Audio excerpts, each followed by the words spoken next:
Terima kasih, Bu Ketua, Pak Andre, Bapak Ibu sekalian, anggota Komisi 6, para narasumber yang saya hormati. Pertama, memang pembicaraan hari ini adalah dalam konteks untuk memperkuat terhadap revisi Undang-Undang 19 tahun 2003.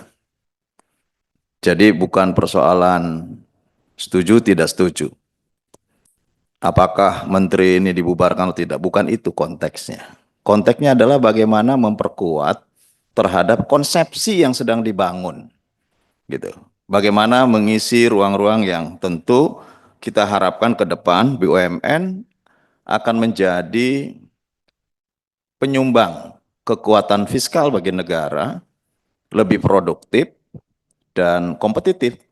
Ini yang dimaksud dalam revisi ini. Oleh karenanya menurut saya lebih baik bagaimana kita membangun konsepsi dalam revisi ini memperkuat sisi-sisi itu. Kita tahu bahwa pasal 33 ayat 2 misalkan sudah mengamanatkan Undang-Undang Dasar 1945, cabang-cabang produksi yang penting bagi negara dan menguasai hajat hidup orang banyak dikuasai oleh negara. Dikuasai oleh negara oleh siapa? Ya BUMN lah perwujudannya. Kemudian apa yang dikuasai? Bumi dan air dan kekayaan alam yang terkandung di dalamnya dikuasai oleh negara dan dipergunakan sebesar-besarnya untuk kemakmuran rakyat. Dua pasal ini sesungguhnya yang diamanatkan oleh konstitusi untuk dijalankan melalui BUMN. Nah, oleh karena itu konteks sekali lagi bahwa merevisi ini adalah untuk bisa BUMN lebih baik lagi ke depan, lebih maju, dan saya setuju idealnya bahwa BUMN justru menjadi pencipta. Sebuah BUMN mampu menciptakan peluang-peluang bagi swasta. BUMN bukan menjadi pesaing semakin turun ke bawah dan semakin mematikan swasta misalkan. Tetapi justru idealnya BUMN mampu menciptakan peluang pekerjaan terhadap private sector yang ini juga harus tumbuh bersama-sama, gitu. Karena bagaimanapun kita tidak bisa meninggalkan BUMN karena kita bisa masuk dalam sebuah perekonomian yang lebih neolib mungkin, persaingan yang lebih sempurna. Tetapi ya betul, kalau terlalu kita BUMN minded juga melepaskan terhadap peluang-peluang private sector, ini juga akan terjumus kepada sistem sosialis. Saya kira ini yang harus diseimbangkan betul. Sehingga idealnya seperti apa? Inilah yang sedang kita cari di dalam konsepsi revisi undang-undang ini. Nah, berbicara persoalan ke depan tentu juga harus membaca ke belakang. Saya selalu mengatakan bahwa apa yang sesungguhnya harus kita lakukan jika kita melihat kondisi BUMN-BUMN saat ini. Kami tahu betul 3 tahun yang lalu mulai menyusun undang-undang ini, kita belanja masalah dulu, Pak Toto ya, dengan Pak Toto. Kita belanja masalah dulu. Masalahnya apa? Pertama, banyak sekali BUMN yang produktivitasnya rendah. Kita membangun hulu, tetapi tidak ada hilirnya. Membangun hilir, tidak ada hulunya. Kita membangun industri farmasi, tetapi bahan bakunya kita 85% masih impor. Ya megap-megap, karena kita tidak punya bahan baku untuk menciptakan formula-formula baru di dalam membangun industri farmasi. Gitu. Nah, kita juga meningkatkan hulu, hilirnya tidak ada. Sehingga tidak memiliki nilai tambah atas sumber daya yang kita ciptakan. Sawit misalkan, kita lebih senang untuk mengekspor. Dulu ore semua diekspor, ore nikel, ore boksit semua diekspor. Sekarang tentu pemerintah memulai dengan hilirisasi juga harus diperkuat pada mata rantai selanjutnya. Oleh karena itu, menurut saya peran BUMN ini sangat besar untuk menciptakan peluang pekerjaan, menciptakan mata rantai terhadap tumbuh dan berkembangnya sektor swasta. Oleh karena itu, apa yang harus kita lakukan? Tata kelola menurut saya. Ini penting tata kelola ini karena kalau melihat BUMN rasanya banyak sekali kasus-kasus yang ini menyebabkan BUMN sulit berkembang. Fraud terjadi. Bahkan kami dulu mengidentifikasi bahwa terjadinya masalah-masalah BUMN itu dimulai masalahnya timbul dari anak-anak perusahaan. Kenapa kemudian kami memunculkan keinginan ke depan bahwa Undang-Undang BUMN juga mengikatkan sistem pengawasan DPR dan mengikatkan anak perusahaan sebagai bagian tidak terpisahkan dari BUMN, antara lain adalah untuk bisa kita memprotek terhadap anak-anak perusahaan sebagai bagian money making untuk kepentingan-kepentingan tertentu. Mungkin Pak Toto bisa lihat bagaimana kasus misalkan Waskita Beton, Precast. Itu kan di anak perusahaan. Bagaimana kasus-kasus yang terjadi di Telkom saat ini. Itu kan di anak perusahaan. Jarang sekali kasus yang terjadi di holding. Kenapa? Karena anak perusahaan dianggap tidak mengikat sebagai BUMN sehingga melepaskan dari sistem pengawasan dari berbagai sistem pengawasan yang berlaku. Apalagi dari DPR. Nah, oleh karena itu ini yang dibangun di dalam revisi undang-undang ini. Termasuk bagaimana menerapkan bisnis judgment rule yang menurut saya ini menyetarakan antara pengelolaan private sector dengan BUMN. Jangan sampai kalau untung direksi yang menikmati seluruhnya, kalau rugi bodo amat kadang pergi tanpa pamit gitu. Betul ya Pak Toto ya? Nah, ini saya harus kritis ya terkait dengan persoalan ini. Dan bahkan bisa jadi BUMN-BUMN yang rugi pun mereka melakukan make up. Make up itu apa? Dandanin gitu loh. Seolah-olah untung. Merekayasa keuangan untuk bisa mendapatkan keuntungan yang padahal sesungguhnya dalam situasi rugi. Hutang tinggi pun nggak masalah gitu. Nah, sehingga inilah yang kemudian juga dipikirkan oleh kami semua di Komisi 6 ini, bagaimana rasa tanggung jawab pelaksana BUMN ini betul-betul melekat. Apakah responsibility-nya, apakah accountability-nya, dan tentu pada akhirnya BUMN harus dikelola secara akuntabel dan transparan. Rasa tanggung jawab ini penting, karena ya kita bisa meninggalkan bahwa BUMN itu adalah keuangan ataupun BUMN itu adalah lembaga yang harta kekayaannya dipisahkan dari kekayaan negara, tetapi kalau rugi ya tetap menjadi tanggung jawab negara. Nah, ini juga menurut saya ya harus ada penguatan. Apa yang harus dilakukan? Nah, oleh karena itu dengan revisi undang-undang ini mudah-mudahan ada solusi yang lebih tepat untuk bisa mengatur bagaimana tanggung jawab, responsibility, accountability, dan authority dari seorang pengelola BUMN.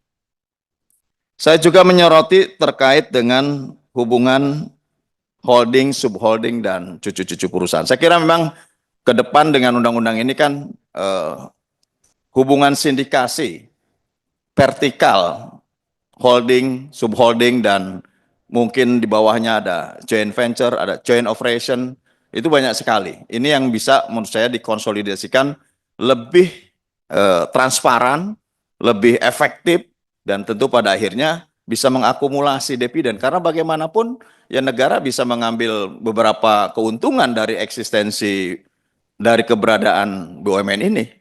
Bisa dari pajak, bisa dari pendapatan non pajak, dan bisa juga dari dividen. Ini yang harus diatur. Kemudian saya juga menyoroti pengawasan, sistem pengawasan, Pak.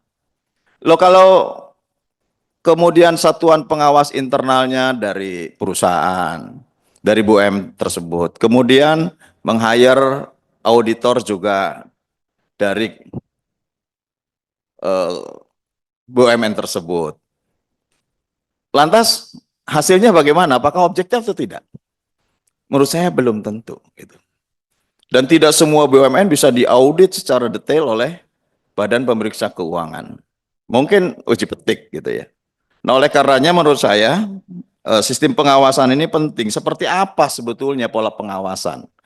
Hari ini memanggil Prof. Didik Jerahbini, Pak Toto, Bu Yuli, ya saya kira bagaimana sistem pengawasan yang lebih baik ke depan agar betul-betul cerita buruk masa lalu tidak terjadi di masa yang akan datang. Kita bisa mencegah lebih dini terhadap perilaku-perilaku buruk para pengelola BUMN. Ini yang penting. Nah, kalau kemudian bahwa dalam konteks undang-undang ini dibentuk Badan Pengelola Investasi dan Antara yang tugasnya adalah investasi dan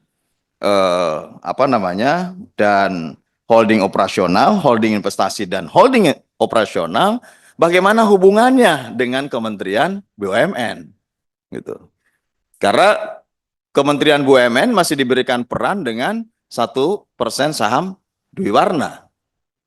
Nah, kalau hubungan ini menjadikan jauh lebih baik ke depan BUMN, terus pola hubungannya seperti apa yang harus dibangun gitu. Karena kan menghadirkan para narasumber yang jago-jago ini kan sebetulnya untuk memberikan penguatan dan masukan terhadap keresahan-keresahan kami gitu. Ini rata-rata lama-lama di sini. Para anggota lama-lama yang ada di sini. Jadi tahu persis perjalanannya, tetapi kita juga tidak ingin kemudian menyalahkan sepihak. Justru kita mencarikan solusi dengan revisi undang-undang ini. Nah, oleh karena itu kehadiran Danantara yang nanti kapasitasnya di bawah dan bertanggung jawab langsung kepada Presiden, terus hubungannya bagaimana dengan Kementerian BUMN yang juga bertanggung jawab langsung kepada Presiden gitu.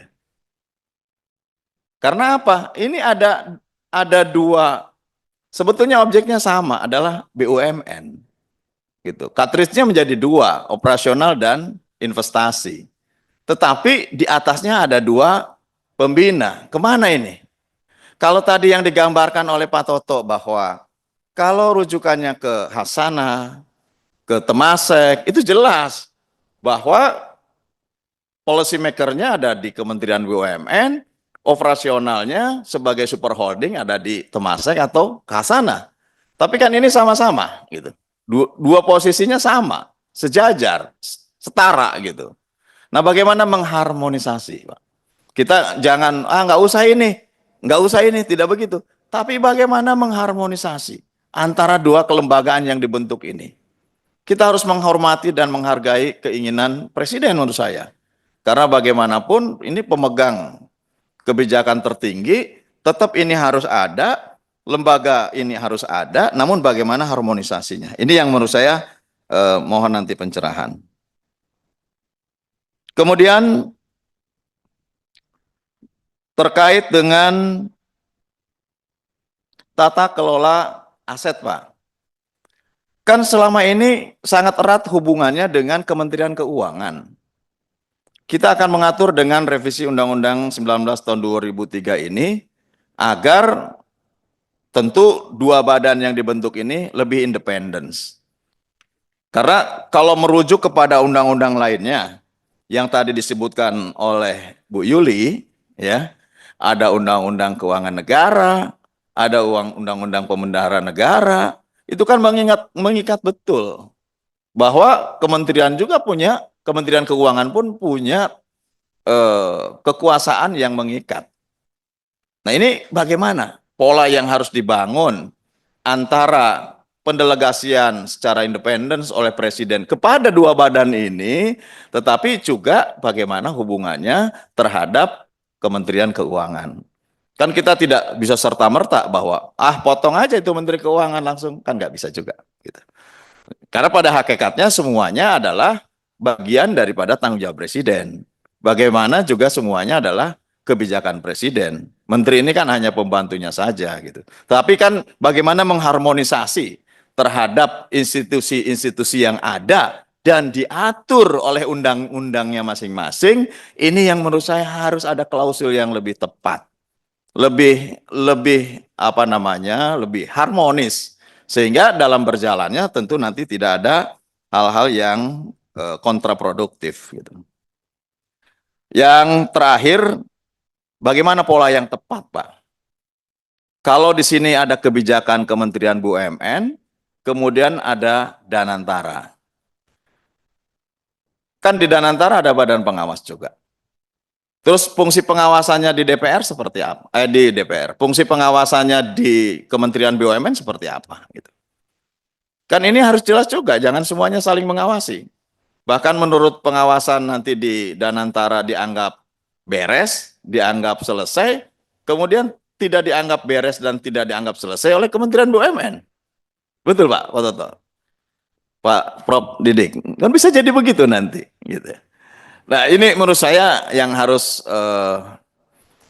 betul-betul diharmonisasikan, dan saya kira kalau undang-undang ini selesai dan tujuan utama Danantara memang lebih besar atau lebih condong kepada penyediaan investasi. Dan tadi saya sedikit mengomentari masalah PMN, ya kalau sudah ada Danantara ya tidak ada PMN gitu. Karena kan uangnya ada di Danantara nanti. Apakah Danantara berkepentingan untuk meleverage terhadap BUMN yang membutuhkan pembiayaan? Ya itu ada kajiannya tersendiri. Artinya saya meyakini bahwa jika memang ini sudah terbentuk, maka ya tidak dibutuhkan lagi PMN. Ini bisa menjadi direct investment dari Danantara kepada BUMN. Nah, mungkin satu hal juga, bagaimana menurut para narasumber terkait dengan meningkatkan kemampuan keuangannya. Karena kalau berharap sumber keuangan itu hanya dari dividen atau dari konsolidasi aset yang itu nanti bisa dijadikan guaranteed kepada pihak lain, saya kira ini harus juga tahu seperti apa sesungguhnya yang paling tepat. Gitu. Kita kan ada contoh juga INA misalkan Pak yang sudah berjalan.